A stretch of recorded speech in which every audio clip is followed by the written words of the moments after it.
भाई ऐसी मूवी तो हॉलीवुड भी नहीं बना सका। इस मूवी के अंदर देखने को क्या है, सारा खून खराबा है, ऐसी दहशत है जिसका बंदा आम तो देख ही नहीं सकता।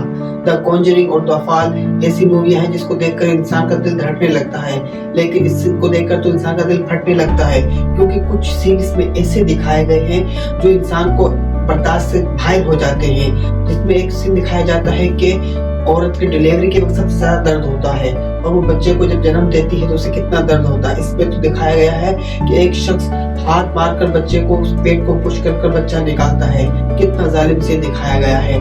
और इसके अंदर बाकी के सीन है भाई, बस आम बंदे को देखने की ये मूवी काबिल ही नहीं है। ये स्टोरी है दरअसल एक ब्लाइंड लड़के की। ब्लाइंड लड़का को असल में एक गैंग मार देता है जो गैंगस्टर का होता है, और वो ब्लाइंड लड़का कोई आम नहीं होता, बल्कि उसका ताल्लुक भी एक ऐसे गैंग से होता है जो कि गैंगस्टर की दुनिया में बड़ा नाम रखता है।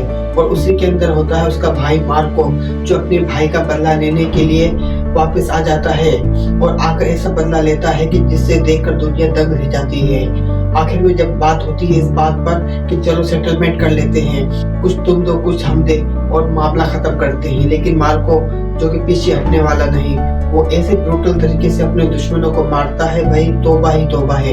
एक सीन दिखाया जाता है जिसके अंदर जो विलन होता है उसके बाप को मारता है मार्को उसको मारने का वो तरीका चूज करता है जिसे देखकर इंसान की बात बचता है साइरस।